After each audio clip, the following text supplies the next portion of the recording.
जब आप कमाने लगते हैं तो सबसे पहले आपकी इच्छा होती है एक सुंदर सा घर हो। जब एक सुंदर सा घर हो जाता है तो इच्छा होती है कि हमारे बच्चों की शादी एक धूमधाम और बड़े उत्साहपूर्वक संपन्न हो, जिसके लिए हमें ज़रूरत पड़ती है पैसों की।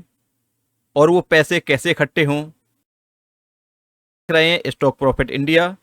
और आज हम इन्वेस्टमेंट का वो तरीका बताएंगे जिससे आप 10,000 रुपये मंथली इन्वेस्ट करके 1 करोड़ रुपये बना सकते हैं। तो शुरू करते हैं हम आज का वीडियो। सबसे पहले जो हमारे यहाँ ट्रेडिशनल एक इन्वेस्टमेंट चला आ रहा है, एफडी करना या भारतीय डाक खाने में पैसे जमा करना या एलआईसी में पैसे इन्वेस्ट करना। आप इन सब में एक एवरेज निकाल के देखें तो आपको 6 से 7% का एक एनुअल रिटर्न मिलता है। इससे ज़्यादा आपका एवरेज नहीं निकल सकता। यदि उसके परिप्रेक्ष्य में आप महंगाई की दर को देखें तो महंगाई की दर इस समय 6.5% है, जो कि ये सरकार ने हमें बताया है। तो यदि आपकी 10 साल बाद कोई इन्वेस्टमेंट 6 से 7% का रिटर्न देता है और आपकी महंगाई दर सालाना 6.5% के हिसाब से बढ़ रही है, तो आप देख सकते हैं कि 10 साल बाद आपका पैसा जीरो का जीरो होगा। यानी आपने जो इन्वेस्ट किया है वही इन्वेस्ट आपका वापस होने वाला है, उसमें आपकी कुछ बचत नहीं होने वाली। एक एग्जाम्पल के रूप में हम आपको समझाते हैं। अभी मान लीजिए कि कोई चीज़ 100 रुपये की है, आपको 10 साल बाद क्या आपको ऐसा लगता है कि वही चीज़ आपको 100 रुपये में मिलेगी? नहीं मिलेगी। तो वही रेशियो है कि आप यदि 100 रुपये जमा करते हैं और आप यदि 10 साल बाद वो पैसा निकालते हैं एफडी या जो ट्रेडिशनल अभी तक इन्वेस्टमेंट चले आ रहे हैं उनमें आप लगाते हैं 100 रुपये, तो आपके 10 साल में लगभग वो पैसे दुगने होते हैं। और वही चीज़ आप 10 साल बाद खरीदते हैं तो कम से कम वो 150 रुपये की होती है। तो आपको क्या फ़ायदा हुआ? कुछ नहीं। अब हम आपको बताते हैं एक बेहतरीन इन्वेस्टमेंट जो आप म्यूचुअल फंड में कर सकते हैं। कौन सा म्यूचुअल फंड है और कैसे हम उसको अपने गोल को अचीव कर सकते हैं, वो सब कुछ हम देखते हैं। तो साथियों, आज हम लेकर आए हैं आपके लिए एसबीआई का magnum children benefit investment plan, जो एक डायरेक्ट ग्रोथ प्लान है। और इसको लॉन्च हुए अभी ज़्यादा दिन नहीं हुए हैं, ये 5 सितंबर 2020 को लॉन्च हुआ था। और ये एसबीआई का म्यूचुअल फंड है। एक विश्वास एक एसबीआई की तरफ हमारे देश का बिल्कुल है। तो यहाँ हम बात करें कि जब ये लॉन्च हुआ था तब इसकी एनएवी 10 रुपये की थी, जो आज के समय पे 43 रुपये की हम मान के चल रहे हैं। 43 रुपये 44 पैसे एनएवी चल रही है जिस समय हम अपना वीडियो रिकॉर्ड कर रहे हैं। तो इस समय एक 43 का एवरेज मान के चल लेते हैं। तो इसका जो रिटर्न है, यदि जिसने जब ये लॉन्च हुआ था और उस समय एक यूनिट इसकी खरीदी होती तो इसकी यूनिट उस समय 10 रुपये की थी, जो आज 43 रुपये की हो चुकी है। तो यानी हम ये कह सकते हैं कि 4 साल पहले जिसने वन टाइम इन्वेस्ट किया, यानी एसआईपी की बात नहीं कर रहे हम इस समय, हम बात कर रहे हैं कि जिन्होंने उस समय एक यूनिट खरीदी उसके पैसे 4 गुने से ज़्यादा हो गए। मान लीजिए उसने 10 रुपये की एक यूनिट खरीदी, उस समय एक यूनिट का भाव 10 रुपये था। तो 4 साल पहले 10 रुपये उसने लगाए, आज की डेट में वो 43 रुपये उसके हो गए।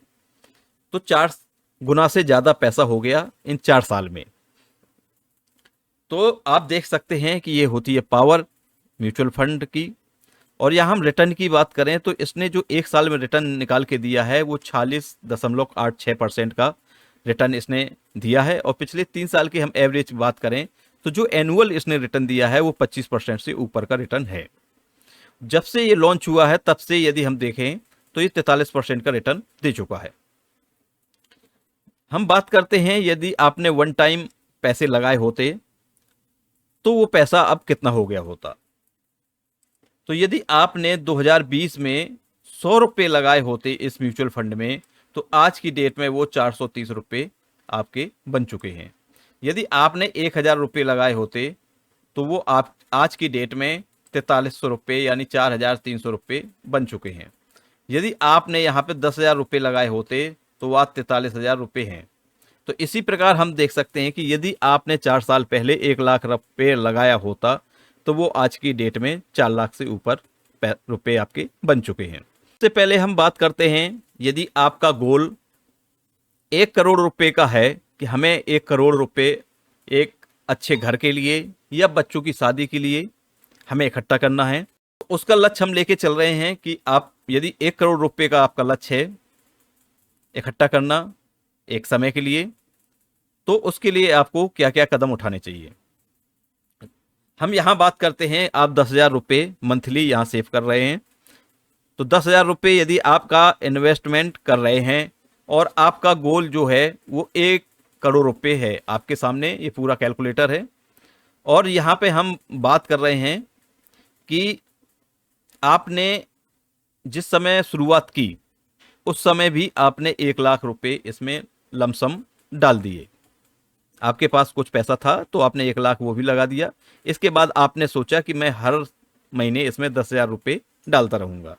तो उस रेशियो से हम यदि देखें, एसबीआई का है, तो एसबीआई में आपने देखा कि इनका 1 साल का जो रिटर्न है वो 46% है। तो अब 1 साल के रिटर्न में नहीं जाते हैं, हम जाते हैं 3 साल का जो एवरेज रिटर्न है, तो ये 25% है, यानी 20% से भी बहुत ऊपर है, 5% ऊपर है।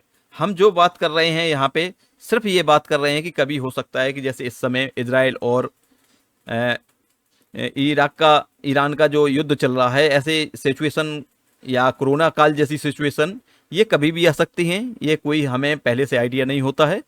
तो ऐसी स्थितियों का हम सामना करने के लिए भी पहले से तैयार होने चाहिए। तो हम यदि उसकी बात करें तो यहाँ पे हमने जो एवरेज रिटर्न रखा है कि हम 20% एवरेज सालाना निकाल सकते हैं, क्योंकि हमने जो म्यूचुअल फंड आपको बताया है उसमें 25% का रिटर्न है, तो यहाँ पे हम 20% रख रहे हैं। तो 20% के हिसाब से यदि हम इसको कैलकुलेट करते हैं तो आप कैलकुलेट में जाइए और ये आ गया फिगर आपके सामने। ये फिगर निकल के आया 1,70,795 रुपये इकट्ठे होंगे यदि हम 14 साल 6 महीना इन्वेस्ट करते हैं, ये 10,000 रुपये महीने, तो हम 14 साल 6 महीने बाद 1 करोड़ रुपये पा सकते हैं। तो 14 साल कोई बड़ी बात नहीं है। यदि आज हम इन्वेस्ट करना शुरू करें तो हम 14 साल बाद ये रकम पा सकते हैं और 14 साल बाद हम अपने लिए एक बेहतरीन घर या बेहतरीन तरीके से बच्चों की शादी, वो दोनों हमारे लक्ष्य पूरे हो सकते हैं। तो आपने देखा कि ये है पावर, आप यदि एक सही तरीके से अपना इन्वेस्टमेंट चुनते हैं। अब हम इसमें बता दें कि आपने जो टोटल इन्वेस्टमेंट किया है इन 14 साल 6 महीने में, वो आपका टोटल इन्वेस्टमेंट है 18,40,000 रुपये। तो आप देख पा रहे हैं कि 18,40,000 से आप 1 करोड़ कैसे बना सकते हैं। और अभी तक इसने जो दिया है हम उसको दिखा रहे हैं कि जो अभी तक इसने दिया है, तो इसको अभी 4 साल हुए हैं, तो हम यहाँ पे डालते हैं 4 साल, क्योंकि जो ये दे चुका है ऑलरेडी आपके सामने जो डेटा है हम उसी की बात करना हो सकती है। तो यहाँ पे हम केवल 4 साल लेते हैं और 10,000 रुपये यदि आपने इन्वेस्ट किए होते तो आज के समय पे वो आपके पैसे कितने हो गए। तो आप ये देख रहे हैं कि आपने यदि 10,000 रुपये इन्वेस्ट किए होते तो 4,80,000 आपकी टोटल वैल्यू हो गई होती जो आपने इन्वेस्ट किए हैं, और आपके जो पैसे हैं वो 9,76,883 रुपये वो आपके सामने हैं। ये कैलकुलेटर है, तो ये आपको ये रिटर्न ऑलरेडी दे चुका है। हम दे सकता है कि बात नहीं करते, ये ऑलरेडी इतना दे चुका है। इनकी 74.32% वो इक्विटी में इन्होंने लगाया हुआ है और 1.16% इन्होंने रियल एस्टेट में लगाया हुआ है। 24.52% इनके पास कैश रखा हुआ है, इन्होंने अभी तक उसका यूज नहीं किया है। तो आप देख सकते हैं कि इनकी जो एसेट लोकेशन है वो आपके सामने है। इनके पास 24% से ऊपर का कैश रखा हुआ है। अब हम इनकी बात करते हैं मार्केट कैप बाई वेटेज इनका क्या है। तो इन्होंने एक्स्ट्रा लार्ज कंपनियां हैं जो उनमें 20% से ऊपर पैसा लगाया हुआ है।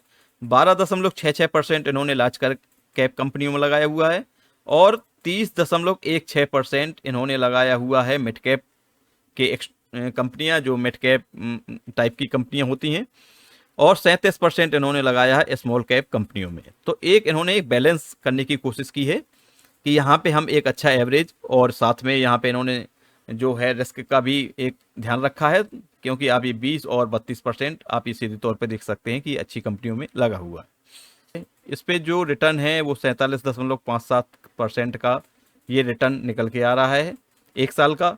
और वहीं ICICI की बात करें तो इन्होंने 37.88%, HDFC की बात करें तो 30% के आसपास दिया है, कोटक की बात करें तो 37%। तो ये इनका रेशियो आपके सामने है जो 1 साल का है ये। और यदि हम यहाँ पे देखते हैं 3 साल का यदि हमें मिलता है तो हम 3 साल का भी एवरेज देखने की कोशिश करते हैं। तो 3 साल का भी आपके सामने है। यहाँ पे भी SBI का म्यूचुअल फंड वो टॉप पर है, ये 26.78% का इसका एवरेज है पिछले 3 साल का रिटर्न का। वहीं ICICI का ये 22% और HDFC 18%, कोटक भी 18%। तो इसलिए हमने आज आपको SBI के बारे में डिटेल से बताया। तो आप इसको स्टडी कर सकते हैं, इसका बेनिफिट ले सकते हैं।